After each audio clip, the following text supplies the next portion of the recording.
ಉಗ್ರರು ದಾಳಿ ನಡೆಸಿದ ಪಹಲ್ಗಾಮ್ನಲ್ಲಿ ಕನ್ನಡ ರಾಜ್ಯೋತ್ಸವ ಆಚರಿಸಲಾಗಿದೆ.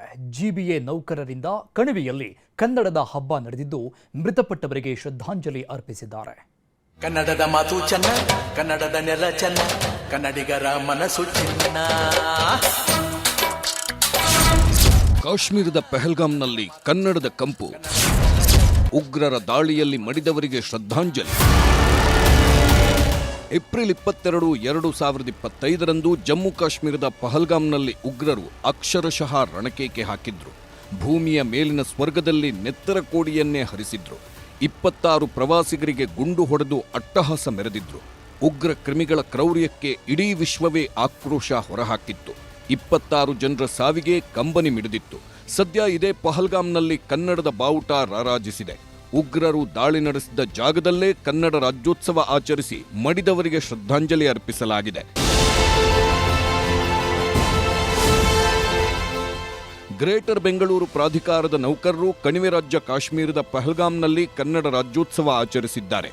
ಪಾಲಿಕೆಯ ಸುಮಾರು 300 ನೌಕರರು, ವಿವಿಧ ಕನ್ನಡಪರ ಸಂಘಟನೆಗಳು ಹಾಗೂ ಮಾಜಿ ಮಹಾಪೌರರು ಸೇರಿದಂತೆ ಬರೋಬ್ಬರಿ 500ಕ್ಕೂ ಅಧಿಕ ಜನ ಸೇರಿ ಪಹಲ್ಗಾಮ್ನಲ್ಲಿ ಲಿಡ್ಡರ್ ನದಿ ತೀರದಲ್ಲಿ ಕನ್ನಡದ ಬಾವುಟ ಹಾರಿಸಲಾಯಿತು.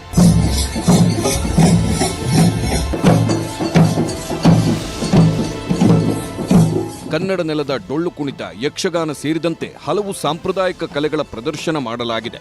ಕನ್ನಡದ ಹೆಸರಾಂತ ಹಾಡುಗಾರ್ತಿ ಅನುರಾಧ ಭಟ್ರಿಂದ ಸಂಗೀತ ಸಂಜೆ ಆಯೋಜಿಸಲಾಗಿತ್ತು. ತಣ್ಣನೆ ವಾತಾವರಣದಲ್ಲಿ ಇಂಪಾದ ಹಾಡುಗಳು ಕನ್ನಡಿಗರನ್ನ ಮನಸೂರೆಗೊಳಿಸಿದ್ವು.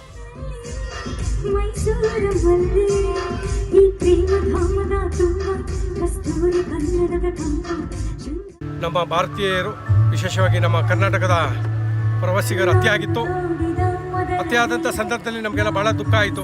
ಇಂಥ ಹೀನಾಯವಾಗಿ ಹತ್ಯೆ ಮಾಡಿದ್ದಾರೆ ಅಂತ. ನಾವು ಯಾಕೆ ಆ ಒಂದು ನೆಲದಲ್ಲೇ ಕರ್ನಾಟಕ ರಾಜ್ಯೋತ್ಸವ ಮಾಡಬಾರ್ದು ಅಂತ ಅವತ್ತೇ ನಮ್ಮ ಸಂಘದ ಪದಾಧಿಕಾರಿಗಳೆಲ್ಲ ತೀರ್ಮಾನ ಮಾಡಿ ಹಗಲು ರಾತ್ರಿ ಅನ್ನೋದೇ ಸತತವಾಗಿ 6 ತಿಂಗಳು ನಾವು ಶ್ರಮಪಟ್ಟು ಇವತ್ತು ಈ ಒಂದು ವೇದಿಕೆನೇ ಸಾಕ್ಷಿ ಇಂಥ ಒಂದು ಕಾರ್ಯಕ್ರಮನ ಬಹಳ ಐತಿಹಾಸಿಕವಾಗಿ ತೀರ್ಮಾನ ಮಾಡಿ ಒಂದು ಯಶಸ್ವಿ ಆಗಿದೆ ಅಂತ ತಮಗೆ ಗೊತ್ತಾಗ್ತಾ ಇದೆ. ಇವತ್ತು ನಮ್ಮ ಕನ್ನಡ ಮಾಡಿರೋದು ಇದು ಒಂದು ಮೊದಲನೇ ಹೆಜ್ಜೆ ಅಂತ ಹೇಳಕ್ಕೆ ಇಷ್ಟಪಡ್ತೀನಿ ನಾನು. ಮತ್ತು ಜಿಬಿಎ ಆದ ನಂತರ ಮೊದಲನೇ ಬಾರಿಗೆ ಮಾಡಿದ್ದಾರೆ. ಬಹುಶಃ ನಾನು ಇನ್ನೊಂದು ಸತಿನೂ ನಮ್ಮ ಅಮೃತರಾಜ್ ಅವ್ರಿಗೆ ಹೇಳೋದೇನೆಂದರೆ, ಇಂಥ ಸಂದರ್ಭ ಬಂದರೆ ಕಾಶ್ಮೀರಲ್ಲಿ ಇನ್ನೊಂದು ಸತಿನೂ ಮಾಡಬೇಕು. ಅಲ್ಲಿ ನಮ್ಮ ಡಿ.ಕೆ. ಶಿವಕುಮಾರ್ ಸಾಹೇಬ್ರನ್ನು ನಾವು ಕರಿಬೇಕು, ಅವ್ರ ಜೊತೆಯಲ್ಲಿ ಇಲ್ಲಿ ಮಾಡಬೇಕಂತ ಹೇಳಕ್ಕೆ ಇಷ್ಟಪಡ್ತೀನಿ. ಒಟ್ಟಾರೆ ಭಯೋತ್ಪಾದಕರ ಅಟ್ಟಹಾಸಕ್ಕೆ ನಲುಗಿದ್ದ ಪಹಲ್ಗಾಮ್ ಈಗ ಕ್ರಮೇಣವಾಗಿ ಚೇತರಿಸಿಕೊಳ್ಳುತ್ತಿದೆ. ಇದರ ನಡುವೆ ಕನ್ನಡ ರಾಜ್ಯೋತ್ಸವವನ್ನ ಅದ್ಧೂರಿಯಾಗಿ ಆಚರಿಸುವ ಮೂಲಕ ಮಡಿದ ಭಾರತೀಯರಿಗೆ ಶ್ರದ್ಧಾಂಜಲಿ ಸಲ್ಲಿಸಿದ್ದಾರೆ. ಆಶಿಕ್ ಮುಲ್ಕಿ, ನ್ಯೂಸ್ 18, ಬೆಂಗಳೂರು.